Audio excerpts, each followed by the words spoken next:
Cumprimento meus amigos, colegas, professores aqui da mesa, os que já encontrei na plateia, os alunos e todos aqui presentes. Eu vou falar durante 20 minutos, o professor Oeste já me deu aqui o recado, não é? E a minha apresentação diz respeito à negação do genocídio. O que é o fenômeno da negação do genocídio, de que forma ele é efetivado, concretizado. Alguns casos que nós já enfrentamos aqui no Brasil e que foram parar no Supremo Tribunal Federal, eu desde já aviso que eu sou da área jurídica, né, eu acho que dá para perceber, mas até porque nós tentamos, eu estou tentando aprender com o Rodrigo, com o Heitor, com o Orestes, mas eu chego lá, viu? E turma, primeiro ponto, partamos aqui de uma premissa: a negação do genocídio é a continuidade do próprio genocídio. Eu parto dessa premissa e a gente vai tentar elucidar por quê. De que forma isso... primeiro, aqueles que estudam o genocídio dividem-no em 8 estágios, ok? Esses 8 estágios encontram no 8º estágio exatamente a negação. É o último estágio do fenômeno genocidário. Então nós encontramos a discriminação, a simbolização, a diferenciação, a desumanização. Por exemplo, é muito comum, se estudamos o genocídio de Ruanda, o Holocausto, entre outros, verificamos que os perpetradores buscam associar as suas vítimas a insetos, a animais, inhames e baratas, no caso de Ruanda, ratos durante o Holocausto, enfim. Porque para o perpetrador, do ponto de vista, eu não sou psicólogo, mas parece-me que, do ponto de vista do perpetrador, é mais fácil atacar, eliminar alguém que não tem uma face, que não tem um nome, que não tem uma história por trás, não é? Então nós temos os seguintes estágios aqui na prática do genocídio: classificação, simbolização, desumanização, organização, polarização, nós e eles, não é? A preparação, a compra de facões pelo governo de Ruanda, e que foi largamente denunciado para a ONU na época, o extermínio propriamente dito, e aí vem a negação do genocídio, o último desses estágios. Por quê? Quando a negação ocorre? A negação não ocorre apenas após, portanto, terminado o processo genocidário. A negação ocorre ainda durante o genocídio.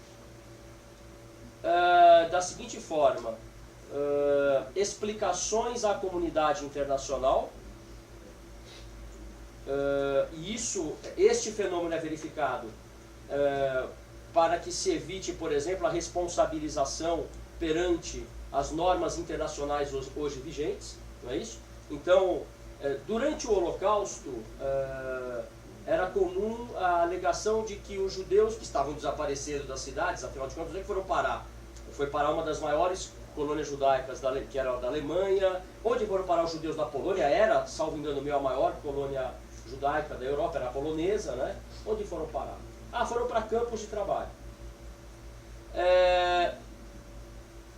Se pensarmos no genocídio armênio, e eu parto da premissa de que foi um genocídio, quanto mais eu estudo, mais eu me convenço disso, a condução nas marchas que levavam... A marcha era o próprio processo letal das vítimas armênias, era dita: vocês irão para campos de trabalho. Os homens estavam na guerra, cavando trincheiras e sendo fuzilados. As mulheres, os idosos, as crianças armênias, professor Heitor me corrija se eu estiver errado, estavam ainda em território turco-otomano, foram chamados para partirem para campos de trabalho. Então, qual é a explicação que o perpetrador fornece? Ainda durante a prática do genocídio. Irão para trabalhar, vamos realocá-los para novas instalações, enfim, são as mais variadas explicações. Eu já estou pensando aqui num processo genocidário que seguiu aqueles estágios todos, não é? Foram classificados, foram marcados, os Tutsis tinham identidades diferentes, sabemos que os judeus andavam com a estrela amarela nas suas roupas, no Camboja também houve o uso de vestimentas que diferenciavam aqueles que eram inimigos do povo, etc. Então, durante o genocídio a negação já ocorre. Nega-se a existência do grupo, nega-se a existência de uma coletividade distinta da coletividade dominante, do perpetrador.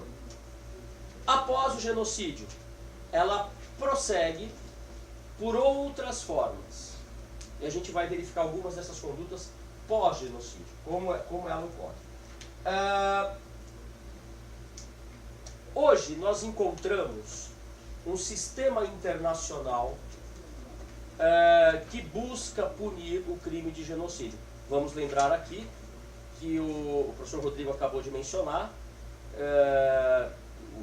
durante o genocídio armênio,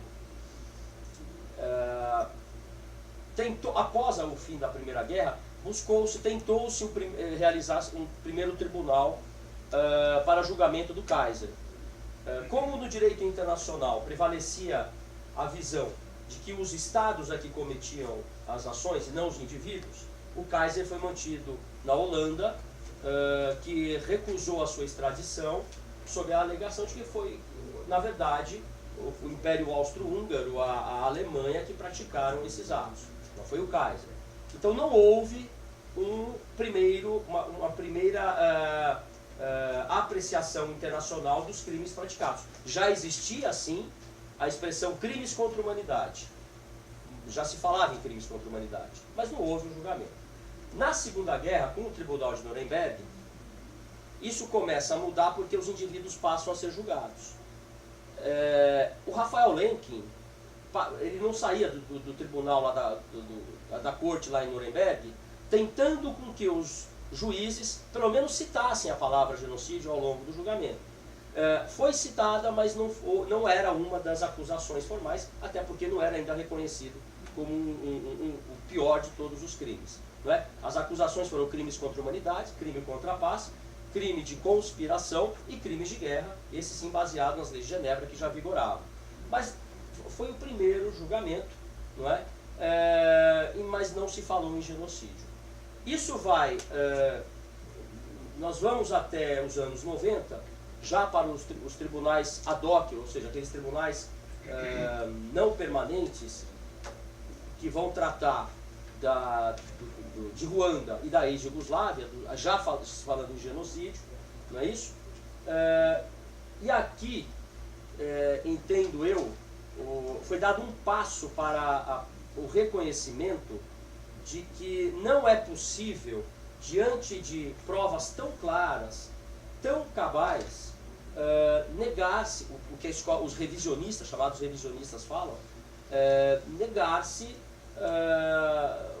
de alguma forma, a ocorrência desses genocídios, dessas tentativas de eliminar grupos total ou parcialmente. Não é? Vejam que nós verificaremos alguns casos. Tivemos um caso emblemático aqui no Brasil de negação do Holocausto, que o Supremo Tribunal Federal teve a oportunidade de apreciar nos anos 90. Não é? Mas o fato é que nós temos, portanto, negação do genocídio durante o processo e após o processo. Uma das formas da negação dos processos genocidários durante os processos, durante as fases nos quais eles foram praticados, foram exatamente a eliminação dos vestígios dos corpos, não é? Então, quando quem vai ao Museu Estatal de Auschwitz, na cidade de Oswiecim, consegue verificar lá a existência dos fornos crematórios, das grandes câmaras de gás, implodidas, porque tentou-se apagar o vestígio. Em Dachau, elas estão íntegras, estão inteiras. A eliminação de corpos, não é, era uma tentativa já de, vislumbrando um futuro, negar-se a ocorrência de um genocídio.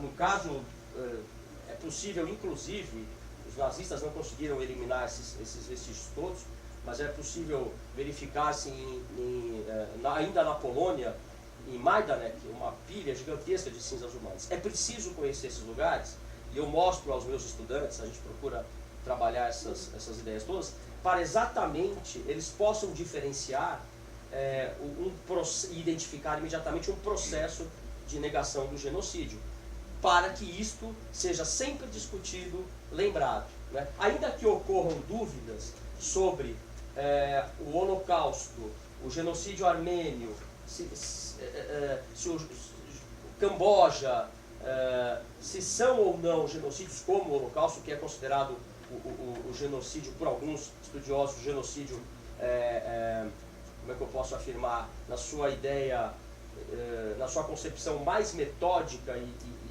completa, né, sistemática, mais deliberada, enfim, uma organização, uma política de Estado, só pertence à categoria de cidadão quem pertence a uma certa raça.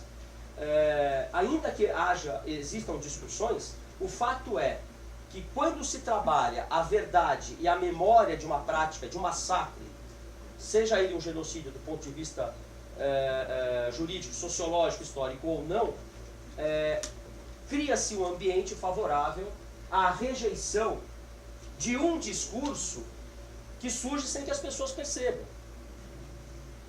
Nós temos visto isso aqui no Brasil, inclusive não do ponto de vista do genocídio, mas com relação a ditaduras, regimes ditatoriais, etc. Pessoas que estão se manifestando sem ter ideia da consequência, não é? De suas palavras. Mas vamos lá. Como? Caixa de Pandora. Caixa de Pandora, exatamente, Caixa de Pandora.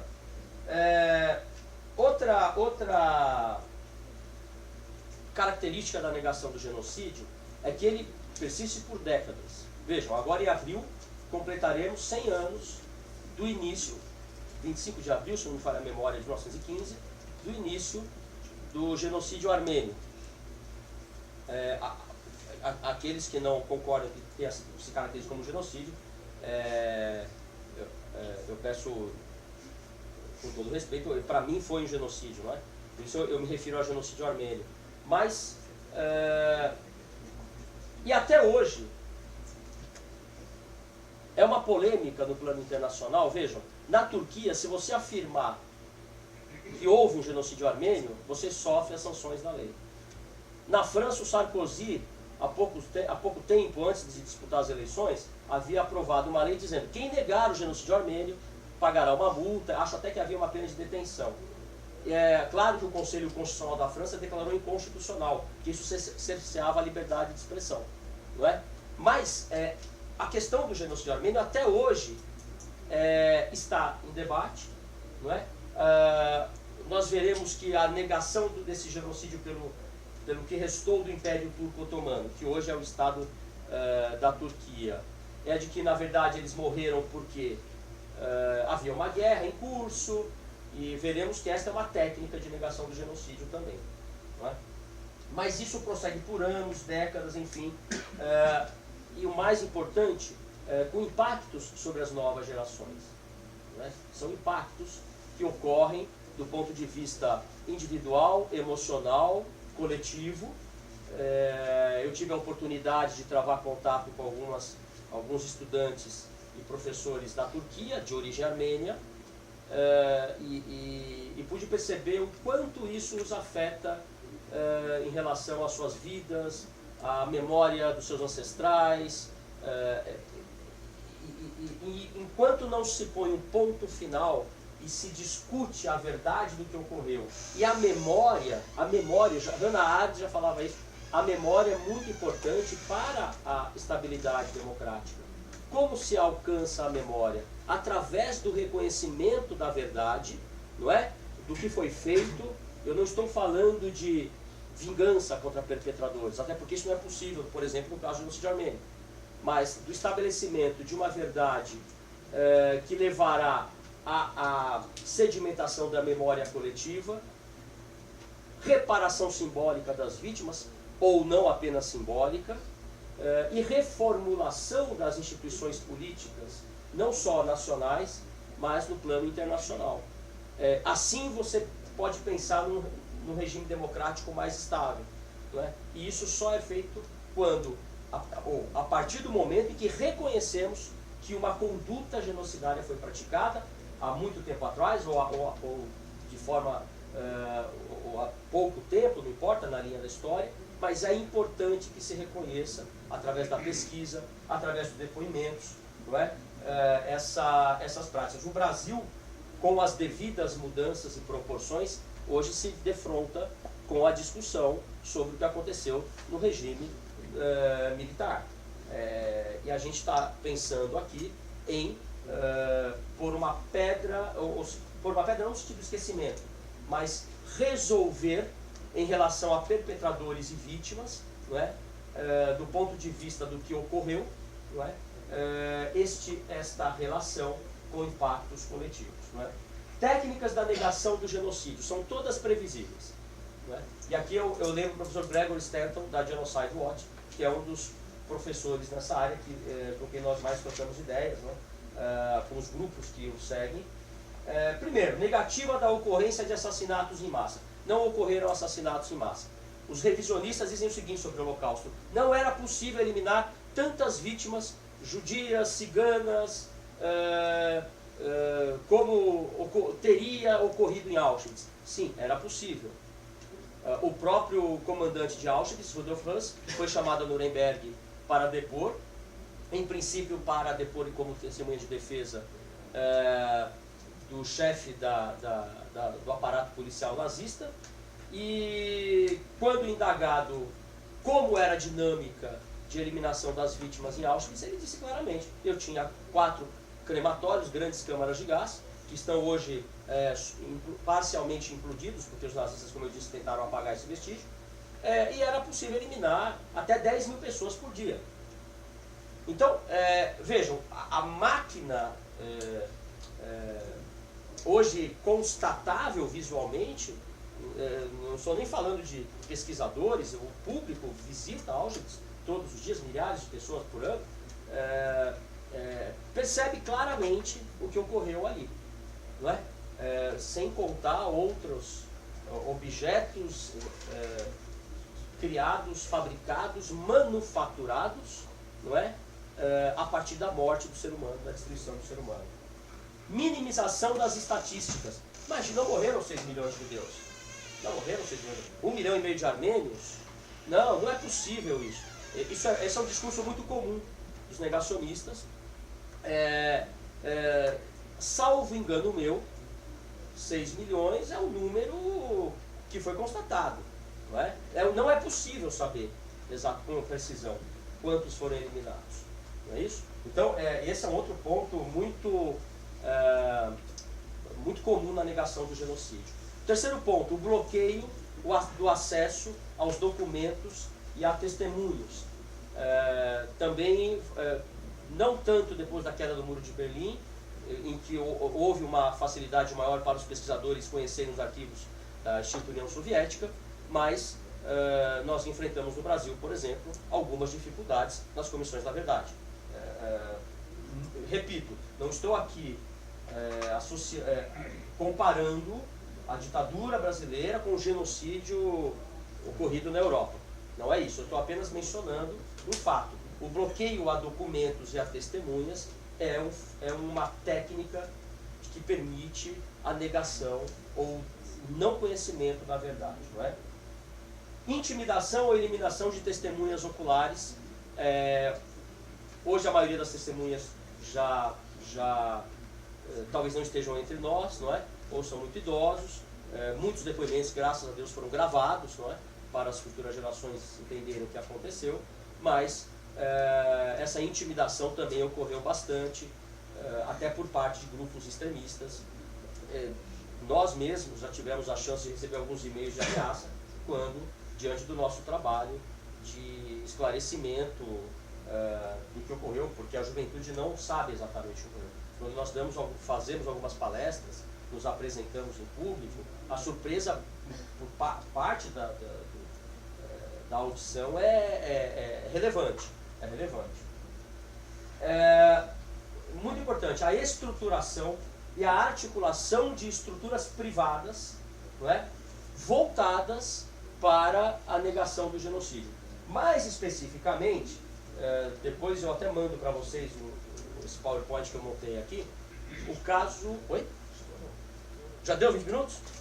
Então eu vou... Então é o lambuja.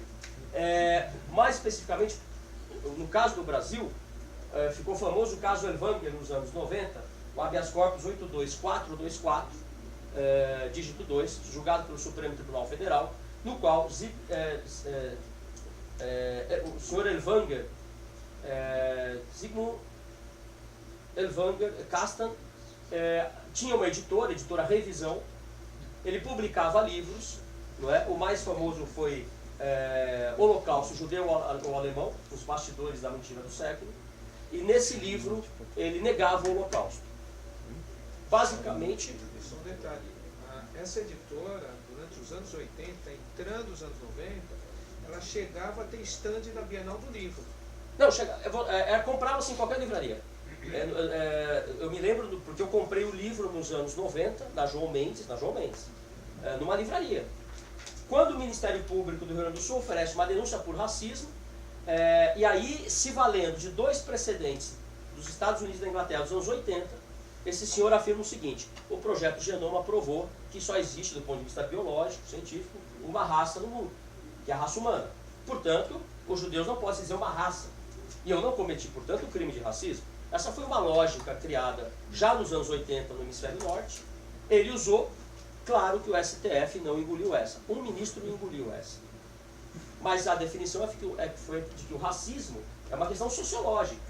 Se você pensar em reduzir ao critério biológico o antissemitismo, o racismo contra negros no Brasil, contra índios, etc., evidentemente você esvazia o combate a essa maldição da humanidade.